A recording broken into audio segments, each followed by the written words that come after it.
नमस्कार दोस्तों, मैं आपका दोस्त डॉक्टर आशीष। दोस्तों, आज एक ऐसी दवा की जानकारी आप लोगों को दूंगा जिसके प्रयोग से हमने सैकड़ों लोगों को घुटनों के ऑपरेशन से बचाया है। तो यदि आप एक होम्योपैथिक डॉक्टर हो और अपने पेशेंट को इस कॉम्बिनेशन को देते हो तो उसका आपके ऊपर विश्वास बढ़ेगा। उसको केवल 10 दिन में ही आराम मिलना शुरू हो जाएगा और इस दवाई के लगभग 6 महीने के प्रयोग से उसके घुटने पूरी तरह से ऑस्टियोआर्थराइटिस से मुक्त हो जाएंगे। यानी कि दोस्तों, हमने इस कॉम्बिनेशन के अंदर ऐसी ऐसी होम्योपैथिक दवाई मिलाई हुई हैं जो घुटने के अंदर कार्टिलेज को फिर से पैदा कर देती हैं, घुटने के अंदर साइनोवल फ्लूइड को बढ़ाती हैं, चिकनाहट को बढ़ाती हैं और दर्द को भी हमेशा के लिए ठीक कर देती हैं। तो आइए दोस्तों, इस महत्वपूर्ण वीडियो को शुरू करते हैं। आगे बढ़ने से पहले हमारे चैनल को जरूर सब्सक्राइब कर लें और अगर आपको हमारा वीडियो पसंद आता है तो लाइक भी जरूर करें। तो आइए दोस्तों, सबसे पहले समझ लेते हैं कि नी ऑस्टियोआर्थराइटिस की शुरुआत कहां से होती है। तो इसका जो सबसे पहला लक्षण आपको दिखाई देता है वो ये है कि जब आप सीढ़ियां चढ़ते हो आपके घुटने से हल्की हल्की आवाजें आनी शुरू हो जाती हैं।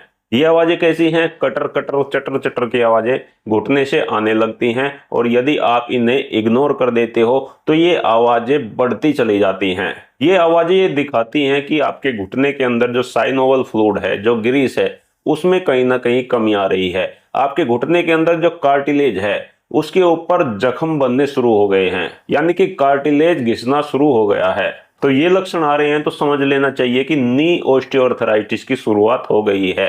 अब इसकी दूसरी स्टेज में पेशेंट की घुटनों से आवाज आना और ज्यादा बढ़ जाती है और बहुत ज्यादा सीढ़ियां चढ़ने पर घुटनों में थोड़ा थोड़ा दर्द भी होना शुरू हो जाता है। दूसरी स्टेज में आप कार्टिलेज की हालत देख सकते हैं, इस चित्र में कैसी दिखाई दे रही है। कार्टिलेज बहुत ज्यादा घिस चुका है, कार्टिलेज पर जख्म बन चुके हैं। ऐसी कंडीशन में यदि हम घुटने का बहुत ज्यादा यूज करते हैं तो वहां पर दर्द और सूजन भी आ सकती है। दोस्तों, तीसरी कंडीशन का आप ये चित्र देख सकते हैं, इसमें कार्टिलेज पूरी तरह से घिस चुका है, घुटने का ग्रीस खत्म हो चुका है और हड्डियां आपस में टकराने लगी हैं। दोस्तों, जब हड्डियां आपस में टकराना शुरू हो जाती हैं तो चलते ही बहुत तेज दर्द होता है, आदमी थोड़ा सा भी नहीं चल पाता। यदि पेन किलर लेकर वो थोड़ा बहुत चलता है तो घुटने के ऊपर सूजन आ जाती है। तो दोस्तों, यहाँ पर मैं आपको स्पष्ट बता देना चाहता हूँ कि यदि पहली कंडीशन है, पहली स्टेज है, तो इसको रिवर्स करना बहुत आसान है। दूसरी स्टेज में भी काफी हद तक हम इसे रिवर्स कर सकते हैं, लेकिन यदि थर्ड स्टेज आ गई है तो उसको रिवर्स करने में काफी आपको मेहनत करनी पड़ेगी, समय से दवाइयां लेनी पड़ेगी, परहेज करने पड़ेंगे और लगभग 1 वर्ष तक लगातार होम्योपैथिक दवाइयां खानी पड़ेंगी, तब जाकर आपका घुटना पूरी तरह से ठीक हो पाएगा। दोस्तों, दवाइयों के बारे में जानने से पहले हम जान लेते हैं कि इस समस्या के कारण क्या हैं, ये समस्या क्यों पैदा हो जाती है। तो इसका सबसे पहला कारण है उम्र बढ़ना। दोस्तों, ये तो आप सब लोग जानते ही हैं कि उम्र बढ़ने के साथ साथ हमारा शरीर धीरे धीरे करके कमजोर होता चला जाता है। हमारे शरीर के सभी ऑर्गन धीरे धीरे करके अपनी कार्य क्षमता को कम करते चले जाते हैं। तो ये हमारे घुटने के जोड़ भी 40 की उम्र होने के बाद धीरे धीरे करके घिसना शुरू हो जाते हैं। ऐसे में 40 की उम्र होने के बाद हमें अपने जोड़ों का बहुत ज्यादा ख्याल रखने की जरूरत है। दूसरा इसका कारण है बहुत ज्यादा वजन होना। यदि किसी आदमी में बहुत ज्यादा वजन है, उसके हाइट के हिसाब से उसका वजन ज्यादा है, तो ये सारा वजन कहाँ जा रहा है? हमारे घुटनों पर ही तो जा रहा है। तो इस ज्यादा वजन का दबाव हमारे घुटनों के ऊपर पड़ता है, जिसमें जब हम चलते हैं तो घुटने जल्दी घिसने लगते हैं। तीसरा इसका कारण है ओवर यूज, घुटने का ओवर यूज होना। यदि आप एथलीट हैं, यदि आप कोई गेम खेलते हैं तो वहां पर आपने देखा होगा कि बहुत ज्यादा प्रैक्टिस करनी पड़ती है। जो पहलवान होते हैं वो बहुत ज्यादा बैठक लगाते हैं, दौड़ लगाते हैं, जिसकी वजह से उनके घुटने का ओवर यूज होता है। तो आपने देखा होगा कि खिलाड़ियों में जब उनकी उम्र 50+ हो जाती है तो उनके घुटने बहुत खिलाड़ियों के खराब हो जाते हैं। उसका कारण यही है कि उन्होंने घुटने का बहुत ज्यादा ओवर यूज किया है। चौथा कारण है इंजरी। यदि आपको घुटने में कभी कोई गंभीर चोट लगी है तो चोट लगने के कारण से कार्टिलेज आपका क्षतिग्रस्त हो सकता है, कार्टिलेज के ऊपर जख्म बन सकते हैं और ये समस्या धीरे धीरे चल के आगे बढ़कर ऑस्टियोआर्थराइटिस में बदल सकती है। दोस्तों, पांचवा कारण होता है जेनेटिक। जिन लोगों में, जिन परिवारों में उनके पापा का, उनके दादा के घुटने खराब थे, उनके घुटनों में आवाजें आती थी, उनके घुटने समय से पहले ही घिस गए थे, तो इस वंशानुगत परंपरा में आगे चलकर आपके घुटने भी ऐसे ही होने वाले हैं। आप अपने परिवार की वंशानुगत स्थिति को ज्यादा नहीं बदल सकते, लेकिन यदि आप समय से सचेत जाएं, समय से अपनी दवाइयां लें, कैल्शियम का ध्यान रखें, विटामिन D3 का ध्यान रखें, तो आप इसे काफी हद तक मैनेज कर सकते हैं।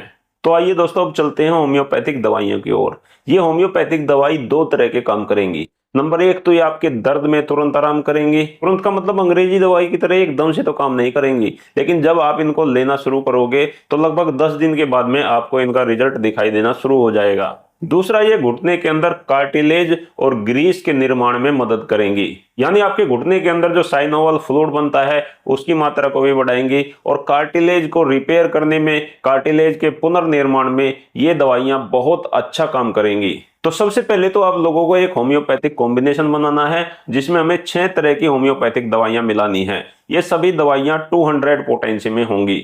इसमें सबसे पहली दवाई है रूटा 200, दूसरी दवाई है रस्टॉक्स 200, तीसरी दवाई है सिम्फाइटम 200, चौथी दवाई है अर्निका मोंटाना 200 और पांचवी दवाई है अर्जेंटम मेटालिकम 200। हम इसमें छठी दवाई साइलिसिया भी रख रहे थे, लेकिन उसको हम बाय कॉम्बिनेशन के अंदर रखेंगे। तो इस डाइल्यूशन के कॉम्बिनेशन में केवल 5 दवाइयां मिलानी हैं।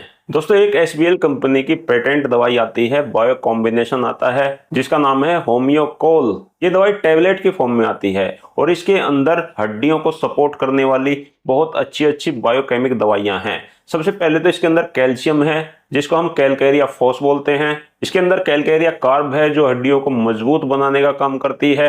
इसके अंदर कैलकेरिया फ्लोर है जो हड्डियों के विकारों को ठीक करती है। इसके अंदर साइलिसिया है जो कार्टिलेज को दोबारा से बनाने में मदद करती है। तो ये सभी बायो कॉम्बिनेशन इसके अंदर 3x की पोटेंसी में मिले हुए हैं, तो इसलिए ये एक बहुत अच्छा पेटेंट बन जाता है। तो दोस्तों, इस प्रकार हमारे पास 2 तरह की दवाइयां हो गई।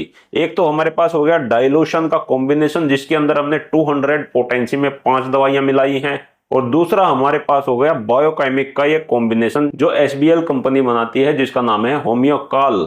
अब इसको इस्तेमाल करने का तरीका मैं आप लोगों को बता देता हूं। जो डाइल्यूशन का कॉम्बिनेशन है इसको तो आपको 6 बूंदे दिन में केवल 2 बार अपने पेशेंट को देनी है। ये 6 बूंदे वो डायरेक्ट अपनी टंग पे भी डाल सकता है। अगर जीभ पर उसे डालने से जलन होती है तो थोड़े से पानी में, लगभग 1/4 कप पानी में इसकी 6 से 7 बूंदे डाल के दिन में केवल 2 बार पी सकता है। ये दवाइयां हाई पोटेंसी में है, इसलिए 3 बार नहीं लेनी है, केवल 2 बार ही लेनी है। दूसरी दवाई जो SBL कंपनी की होम्योकाल के नाम से आती है, इसकी 4 टैबलेट आपको दिन में 3 बार अपने मुंह में डाल के चूसनी है। दोस्तों, अगर आप ये दोनों दवाइयां लगातार 6 महीने तक लेते हैं तो आपका सेकंड स्टेज तक का नी ऑस्टियोआर्थराइटिस बिल्कुल ठीक हो जाएगा, क्योंकि इसमें हमने ऐसी ऐसी होम्योपैथिक दवाई मिलाई हैं जो गजब का काम करती हैं। इसमें रूटा है जो ओवर यूज हुए घुटने को फिर से ठीक कर देती है।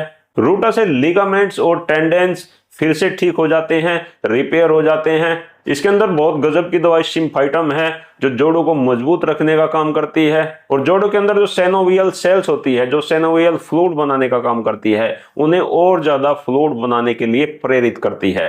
तो दोस्तों, इस प्रकार ये दवाइयां एक बहुत अच्छा पैकेज बन जाता है ऑस्टियोआर्थराइटिस के लिए। ये दवाइयां आप किसी भी होम्योपैथिक डॉक्टर की देखरेख में इस्तेमाल कर सकते हैं। इन दवाइयों का कोई भी साइड इफेक्ट नहीं है। यदि आप इसके बारे में और ज्यादा जानकारी चाहते हैं तो मेरे WhatsApp नंबर पर आप मैसेज करके जानकारी प्राप्त कर सकते हैं। तो दोस्तों, आज का ये वीडियो यहीं समाप्त करते हैं। मिलेंगे कल फिर एक नए वीडियो के साथ। मैं आप सभी का बहुत बहुत धन्यवाद करता हूँ। आपको मेरा नमस्कार।